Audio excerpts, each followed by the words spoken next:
তখন বাংলায় একটি প্রবাদ ছিল, টাকির জমিদারের লাঠি, সাতক্ষীরার মাটি ও গোবরডাঙ্গার জমিদারের হাতি। না, আজ আর সে জমিদারও নেই, নেই তার লেঠেল বাহিনী। তবে এই রাজবাড়ির পিলারগুলি আজও বহন করে চলেছে ইতিহাসের ভার। দেওয়ালে কান পাতলে হয়তো আজও শোনা যেতে পারে 400 বছরেরও প্রাচীন ইতিহাস।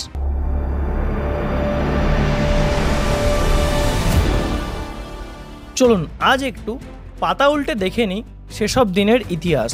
সময়টা ছিল খ্রিস্টীয় ষোড়শ শতক। সে সময় দিল্লির মসনদে শাসন করছেন সম্রাট আকবর।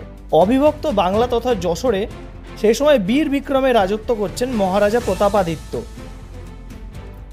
ইছামতি নদীর তীরে এই টাকিতে তখন ভূস্বামী ছিলেন শ্রী ভবানী দাস রায়চৌধুরী।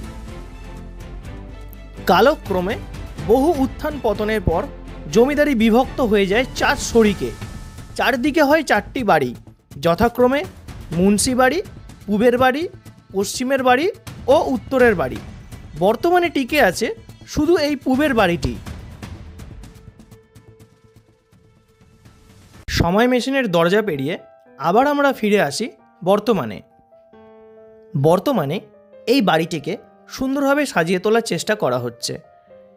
টাকির পূবের বাড়ি লিজে নিয়েছেন কলকাতার এক পর্যটন ব্যবসায়ী। এখানকার এন্ট্রি ফি হলো মাথাপিছু 10 টাকা। এই স্থানটি পিকনিক করার জন্য ভাড়া দেওয়া হয়। আপনারা এখানে পিকনিক করতে চাইলে স্ক্রিনে দেওয়া নাম্বারে যোগাযোগ করে নিতে পারেন। রাজবাড়ির প্রবেশ পথটিকে খুব সুন্দর করে বেতের ঝুড়ি দিয়ে সাজানো হয়েছে।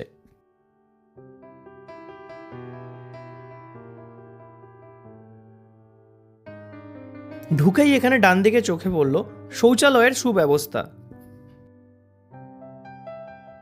রাজবাড়িতে প্রবেশ পথের ডান দিকেই রয়েছে বাঁধানো পুকুর।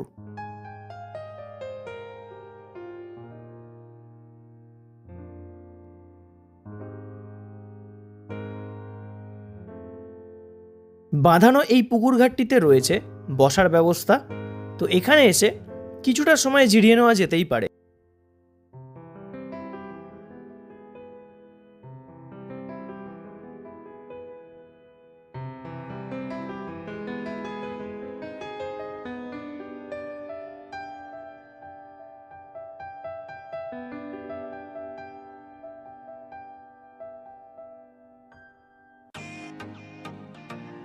এই স্পটগুলি ভাড়া দেওয়া হয় পিকনিকের জন্য।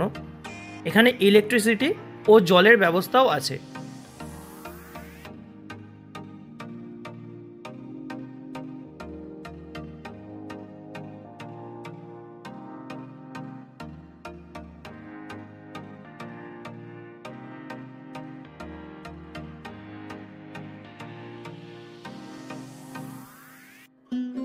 এবার আমরা চলে আসলাম এই রাজবাড়ির ঠাকুর দালানে। এখানে দুর্গাপূজা চালু হয়েছিল আজ থেকে প্রায় 300 বছর আগে, জমিদার জগবন্ধু রায়চৌধুরীর হাত ধরে। প্রথমে এখানে পূজা হতো শাক্ত মতে। নবমীর দিন 108টি পাঁঠা ও একটি মহিষ বলি হতো। পরবর্তীকালে মতিলাল ঘোষ বৈষ্ণব ধর্ম গ্রহণ করলে এখানে পশু বলি বন্ধ হয়, চালু হয় আখ ও চালকুমড়া বলি। তবে কিছু কিছু প্রাচীন প্রথা এখনও চালু আছে। প্রাচীন প্রথা মেনে পান্তা ভাত ও কচু শাক খেয়ে 24 জন বেয়ারার কাঁধে চড়ে মা দুর্গা যান বিসর্জনে।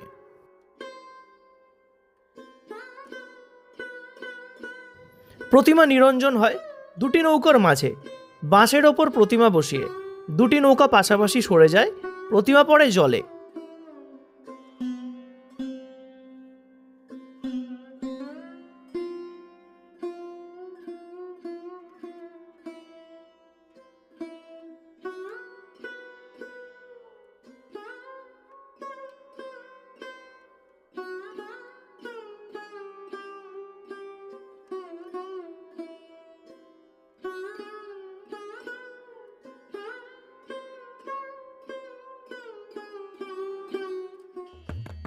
স্থানীয় মানুষ ও পর্যটক উভয়ের কাছেই জমিদার বাড়ির পুজো হিসাবে পূবের বাড়ি বেশ আকর্ষণীয়। এই আবেগকেই পর্যটন ব্যবসায়ীরা কাজে লাগাতে চাইছেন এই বাড়িটিতে। শুরু হয়েছে সংস্কারের কাজ।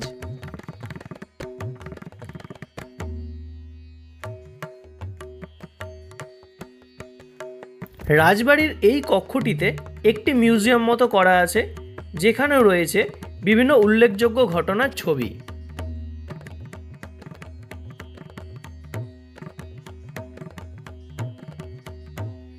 প্রসঙ্গত বলে রাখি, রাজা রামমোহন রায়ের উদ্যোগে যে সতীদাহ হ্রদ বিল আনা হয়েছিল, সেখানে দ্বিতীয় স্বাক্ষরটি করেছিলেন এখানকারই জমিদার কালিদাস মুন্সি।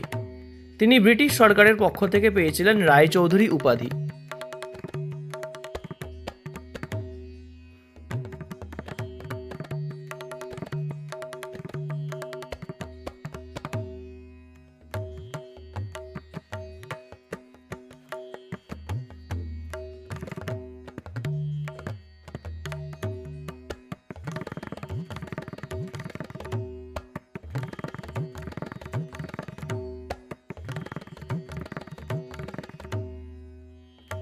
এই রাজবাড়িটি ছাড়াও টাকির অন্যান্য দর্শনীয় স্থানগুলি একদিনে কিভাবে ঘুরে দেখবেন সে নিয়ে অলরেডি একটি ভিডিও আমার চ্যানেলে আপলোড করা হয়েছে, তাই সেখান থেকেই দেখে নিতে পারবেন যে কিভাবে এই রাজবাড়িতে আসা যাবে। তাহলে আগামী পুজোয় আসছেন তো টাকির রাজবাড়িতে?